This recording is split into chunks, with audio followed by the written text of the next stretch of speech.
Many people tell me that Bobby Kennedy Jr.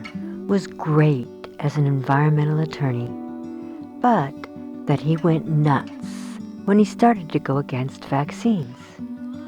This cracks me up because many people are missing a lot of information. When I first met Bobby in the early 90s, he was cleaning up the Hudson River. In order to do that, he had to sue corrupt governmental agencies and the corporations that paid them who were polluting.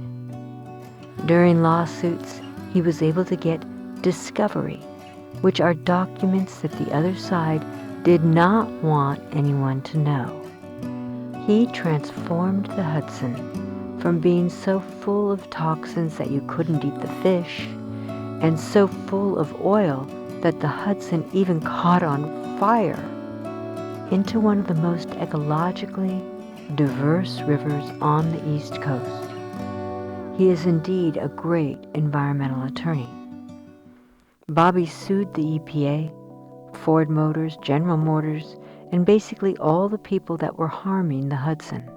The success from the Hudson's transformation showed that this was a good way to keep our planet's water safer. He created Waterkeepers Alliance. It's the largest clean water charity in the world. He also sued on behalf of indigenous Indians, the NAACP, the people polluted by miners, the island of Vequis and its inhabitants who were bombed for U.S. military practice, oil companies who were destroying the Amazon, and so much more. When people were being harmed by a corrupt government or corrupt corporation, he'd sue them to change it so that they were not able to hurt others and the environment like that anymore. Or they had to pay big fines or settlements for the damages they created.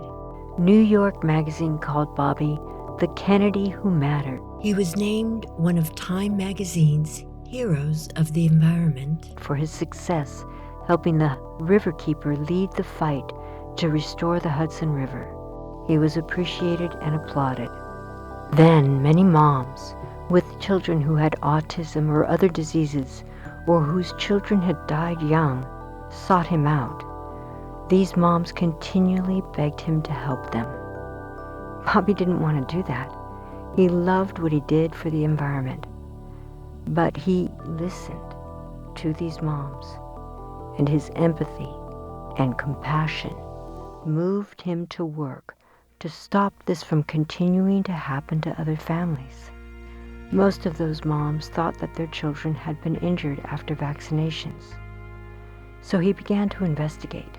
What he learned made him go after the healthcare industry and the governmental agencies that were supposed to regulate the healthcare industry to keep us safe. But they were doing the opposite, working on behalf of the healthcare industry, not for you or me or any Americans.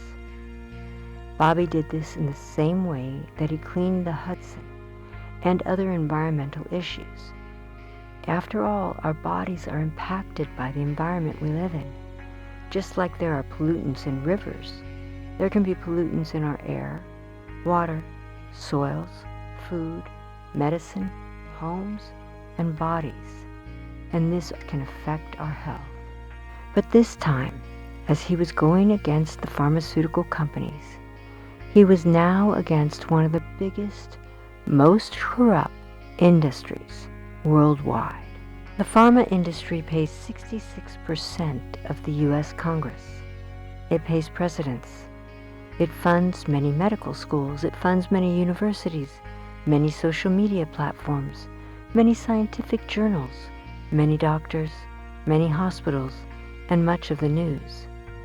Pharma partially funds the FDA, which is supposed to look out for us, but doesn't.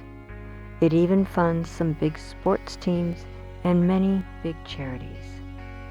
So when Bobby began to help these moms and their children, the pharma industry had a that had actually been used by the cigarette companies. The plan is that they smear the people making claims that the cigarettes or pharma created harm.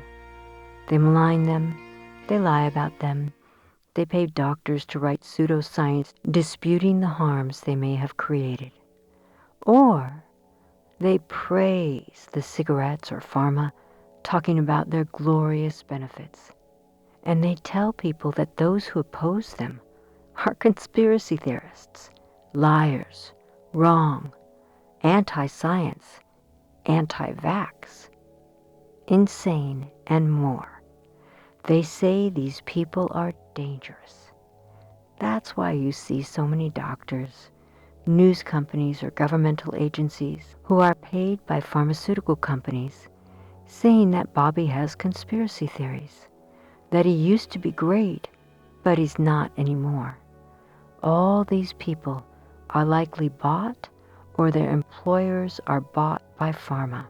And those same pharma companies have paid over $35 billion in fines for fraud, lying, false advertising, hiding the science, and more. Bobby has not changed his values. He has not changed the way he helps people. He has not gone nuts. He's not anti-science. He's not a conspiracy theorist. He's not insane. He just went against one of the most corrupt and unscrupulous industries in the world. Of course, the pharmaceutical industry wants things to stay the way they are. Pfizer alone made over $100 billion in 2022. Bobby wants the government to work for you again, the way it was designed to. And he wants the government to stop working for pharma. Bobby wants honesty. He is the proverbial David, going against Goliath. Robert Kennedy Jr. is unstoppable. His integrity, his capacity to handle all the smears and lies from pharmaceutical companies and their minions is remarkable. He is of service to the world. He works daily, moment by moment, to keep in connection with his spirit.